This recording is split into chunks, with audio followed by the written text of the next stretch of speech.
Praise the Lord sa napakagandang mensahe na narinig natin, no? At tinuruan na naman tayo ng Panginoon. Amen? Maraming itinuro sa atin ng Panginoon. Are you blessed? Amen! Amen. Palakpakan natin ang ating Pastora Cha sa kanyang message sa araw na ito na nagaling sa Panginoon. Amen? Hallelujah. So, matapos natin tumanggap ng pagkain spiritual, so kinakailangan naman natin magbigay para sa ating Panginoon. Amen po? So, bago po tayo magbigay, nais ko pong basahin sa inyo itong verse na ito. Sa aklat ng, sabi dito, aklat ng Psalm, chapter 4, verse 5. Amen? Sabi dito, ayan, sa English, offer sacrifice and righteousness and truth in the Lord. And trust in the Lord. And trust in the Lord. Amen? So, sabi dito mga kapatid sa Tagalog, maghandog kayo ng mga hain ng katuwiran at ilagak ninyo ang inyong tiwala sa Panginoon. Amen? Ano po sabi doon sa huli? Ilagak ninyo ang inyong tiwala sa Panginoon. Bakit po? Kasi po ang Panginoon ay hindi na uubusan kailanman ng kanyang promise. Amen po? Marami siyang promise para sa atin. Kung susundin lang natin at ilalagak natin ang ating tiwala sa Panginoon. Amen. Amen po mga kapatid? So sabi dito mga kapatid, sabi dito, sapagkat ang sumusunod sa mga utos ay para ng nag-alay ng mga handog na pangkapayapaan. Amen? So, kung tayo sumusunod sa mga utos ng Panginoon, para na tayo naghandog ng nag-alay ng pangkapayapaan. Totoo nga naman mga kapatid, kung ang mga tao lang ay marunong sumunod sa Panginoon, may iwasan sana yung mga kaguluhan. Amen po? Sa pangalawa, sabi dito, ang tumatanaw ng utang na loob ay para nang naghahandog ng mainam na harina. Amen? So, kung tayo marunong tumanaw ng utang na loob sa Panginoon, sa ating mga kasama sa trabaho, sa lahat, sa ating pamilya, ay para tayo naghahandog ng harina. Ano ba itong harina? Para tayo nagpapakain ng kabutihan para sa kanila. Amen po? At sabi ito pa dito, at ang nagkakawang gawa ay para nang nag-alay ng handog ng pasasalamat. Amen? Kapag tayo nagkakawang gawa para sa Panginoon, mga kapatid, lalong-lalo na dito sa ating bahay, panambahan, ay naghahandog tayo ng pasasalamat sa ating Panginoon. Amen po? Amen. Praise the Lord. At ang sabi pa dito mga kapatid, umiwas ka sa masama,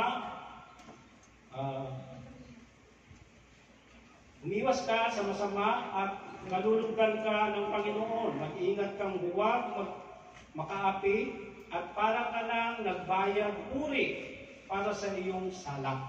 Amen? Yan, kung tayo iiwas sa masasama, parang na rin tayo nagbayad puri sa ating mga sala. Amen po? At sabi pa dito, huwag kang haharap sa Panginoon. Hindi kayo mga kapatid, huwag kang haharap sa Panginoon ng walang dalang anuman. Amen? Walang dalang anuman. Ano po ba ibig sabihin nito? Ang ibig sabihin nito mga kapatid, kung tayo haharap sa Panginoon, alisin natin kung ano yung mga nasa puso natin. Amen? Pag tayo papasok sa panambahan ito, alisin natin. Katulad ng mensahe kanina ng ating Pastora Cha, no? Alisin natin kung ano yung mga sama ng loob sa puso natin. Amen? Hindi, nakapokus lang tayo sa Panginoon. At para na tayo naghandog ng kabutihan para sa Panginoon. Amen po? At ang panghuli, sabi dito, sapagkat ang naghahandog na ito ay tinatagubilin ng kautusan. Okay? Sapagkat ang naghahandog ay tagubilin ng po? Ano po ba ang mga kautusan ng Biblia? Marami po mga kautusan ng Bible kung babasahin natin. At napakarami din po mga promise tayong makukuha na promise ng Panginoon para sa atin. Amen? Amen. So, kinakailangan ibigay natin yung para sa Panginoon. Amen po? Amen. Nandun tayo para sa Panginoon. Higit sa lahat, lalong-lalo na sa mga kapatid, sa mga ginagamit, sa mga membro o sa mga leader ng simbahan nito o ng mga churches. Sa mga leader, kinakailangan po ibigay natin ng tama ang ating mga ikapo. Amen po? Kasi yan po yung nagubilin at utos ng Panginoon. Amen po? Ano po ba yung ikapo? Ito po yung ikasampung bahagi ng ating mga kinikita. Amen po mga kapatid? At yan ay iniutos ng Panginoon para sa atin. Para po saan? Para sa kaluwalhatian ng Diyos at para sa pangangailangan ng iglesia nito. Amen po? Hindi po tayo magkakaroon ng drums, hindi po tayo magkakaroon ng guitars, ng lahat ng mga gamit dito kung hindi po tayo magbibigay para sa Panginoon. Amen po? Lahat po ng ating binibigay, diyan po napupunta. Amen? At ang mga leader ng church na ito, nag-aabuno pa. Amen po? Nag-aabuno pa po sila. Katulad niyan, may darating na tayong anniversary. Wala po tayong next Friday, anniversary na natin, no? Yung ating speaker sira. Wala po tayong pondo para makabili ng bago kasi dinala na ni Pastor Oscar doon sa gawaan. Wala na po talagang solusyon para maayos kayo. Kasi nga, nagkaroon na ng komplikasyon, no? Yung sa board niya. So, kinakailangan na ng bago. So, mga kapatid, yung pagbibigay ninyo, maliit man, malaking halaga, malaking tulong para sa ating gawain. Amen po mga kapatid? At paalala sa mga manggagawa ng church, ibigay po natin ang buong buo ang ating ikasampung bahagi. Salamat po. Bilang po.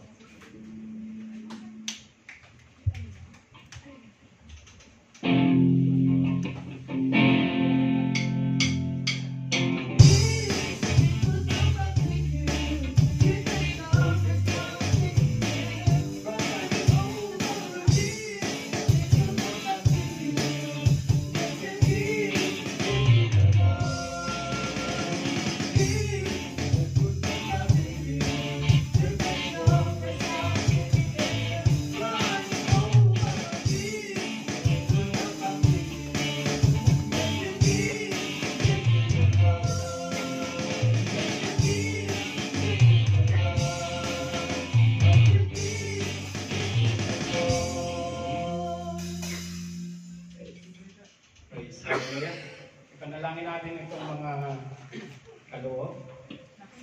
Hallelujah. Lord, Panginoon, Panginoon, ang laman ng box na ito, Panginoon, ay nagustusan ng pangailangan ng iyong iglesia, Panginoon. Hallelujah.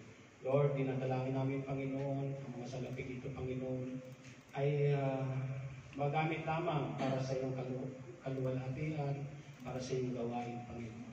Hallelujah. Lord, pagpalain mo ang aming mga kapatid, Panginoon, kung saan, Panginoon.